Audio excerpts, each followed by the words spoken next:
감사가 주변에서 일어나는 일들에 대한 내 감정적 반응이냐, 아니면 어떠한 일이 있다 할지라도 훈련된 사고의 결과이냐, 이거에 따라서 내가 감사를 어떻게 생각하는지가 좀 달라질 것 같아요. 그리고 내가 얼마나 감사할 수 있느냐도 달라질 것 같아요. 만일 주변에서 일어나는 일들에 대한 감정적 반응이라면 좋은 일이 일어나지 않으면 감사하기가 어렵거든요. 그런데 감사를 내 훈련된 의지라고 생각을 한다면 감사를 훈련할 수 있고, 그리고 나한테 일어나는 어떤 일상에서 내가 감사를 찾을 수 있는 거거든요. 100% 만족되는 상황은 없는 것 같아요. 언제나 어떤 마음에 드는 게 있으면 또 그렇지 않은 것들도 있는데, 내가 정말 부족한 점이 없는 그런 상황에서만 감사할 것인가, 아니면 언제든지 감사할 수 있는 사람이 되고 싶은가 하는 거죠. 근데 저는 감사가 행복이랑 직접적으로 관련이 있는 것 같아요. 더 많이 감사하면 더 긍정적이게 되고 더 행복해지고 기분도 좋고,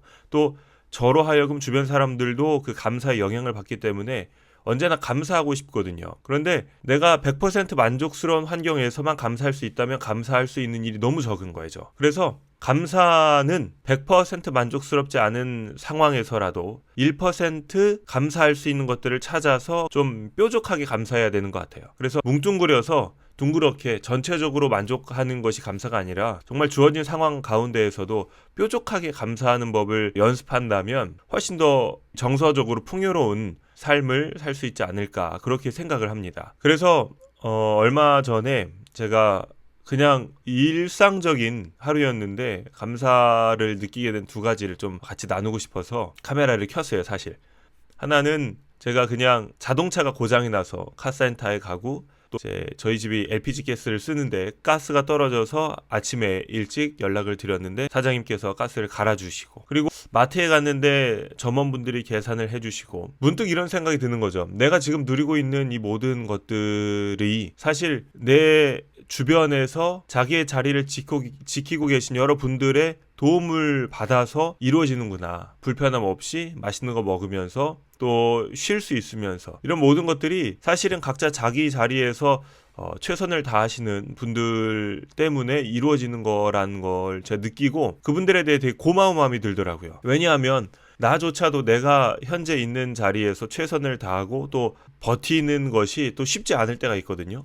다른 사람들이 보기에는 항상 내가 있는 자리에 내가 있지만, 나 스스로는 그 자리를 유지하기 위해서 상당한 노력을 하고 있는 거란 말이죠. 다른 분들도 얼마나 그러시겠어요. 특별히 또 만족스럽지 못한 자리도 있을 텐데, 그런 분들도 정말 자기 자리를 지켜내기 위해서 또 자기 삶과 마주해서 주어진 삶의 과제들을 이겨내기 위해서 얼마나 노력하실까. 근데 그럼에도 불구하고 그런 것들을 다 인내하시고 감사하면서 자기 자리를 지킴으로 서로를 도와주고 서로의 삶들을 지탱해주는 이런 아름다운 좀 공동체가 되지 않았나. 그래서 이런 분들의 도움과 헌신이 결국 현재에 내가 설 수 있도록 도와주시는구나, 이런 생각을 하니까 감사하더라고요. 또 하나는 이제 어느 날 되게 힘든 하루가 있었는데 아무것도 좀 하고 싶지 않고 빨리 자고 싶었어요. 그래서 저희 아이 둘이랑 저희 아내랑 이제 방에서 같이 누워서 잠자기 전에 이런저런 얘기를 하는데, 저희는 자기 전에 하루 감사한 일들을 이야기하고 또 칭찬을 해주고, 그리고 이제 힘들었지만 역경을 잘 이겨낸 일들을 나눕니다. 그런데 그 순간 아이들이 오늘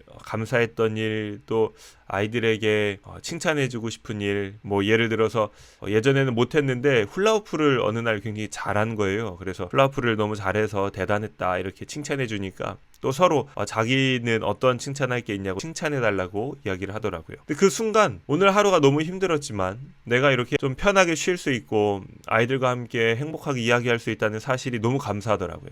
그래서 그런 감사를 느끼게 됐어요. 삶이 100% 만족스럽지는 못하더라도 내가 그 가운데서 1%의 그 감사를 찾을 수 있다면 그것으로 굉장히 좋지 않을까. 내 감사의 훈련 연습을 그런 식으로 해야 되지 않을까 생각을 해요. 장미꽃이 있잖아요. 그런데 그 장미꽃을 보면서 다 예쁘다고 한단 말이죠. 장미꽃에는 사실 가시도 있는데 그 장미 줄기에 그 가시를 보면서 이렇게 뾰족한 가시가 있냐고 투덜거리는 사람은 없어요. 근데 어떻게 보면 내가 피워낸 삶도 장미꽃과 같지 않을까. 그래서 물론 아름다운 꽃도 있지만 동시에 뾰족한 가시도 있는데 집중해서 본다면 그 삶의 아름다운 면을 보며 향기를 맡고 그것을 즐길 수도 있지만 부정적인 면으로 본다면 그 가시 같은 것도 있는데 그 가시만을 보면서 내가 그 부정적인 면에 함몰되고 그 가시를 없애기 위해서 그것만 만지작거리고 있으면 날 위에 피어낸 그 아름다운 꽃들에 대한 또 예의가 아니지 않을까 생각을 해요. 저는 이게 사람들도 마찬가지인 것 같아요. 모두가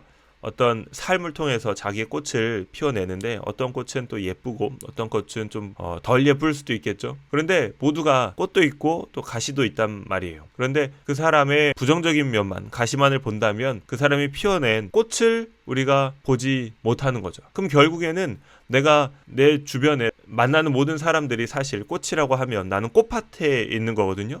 근데 꽃밭에 내가 가서 아름다운 꽃을 보는 게 아니라 가시들만 보면서 화를 내고 있는 꼴이 되는 거예요. 저는 제 삶을 그렇게 다른 사람이 만들어낸 뾰족한 가시만을 보면서 낭비하고 싶지 않다. 나도 정말 꽃을 보면서 즐거운 그런 삶을 살고 싶다. 그리고 그렇게 하는 것이 감사하는 그 연습을 통해서 정말 이루어지는 것 같아요. 그래서 제가 스스로가 좀 행복하게 살면 좋을 것 같아요. 감사하고 그래서 제 스스로 또 제 아이들, 제 가정 또 더 나아가서는 주변 사람들까지 감사의 향기가 좀 퍼지고 또 행복의 향기가 퍼질 수 있으면 좋지 않을까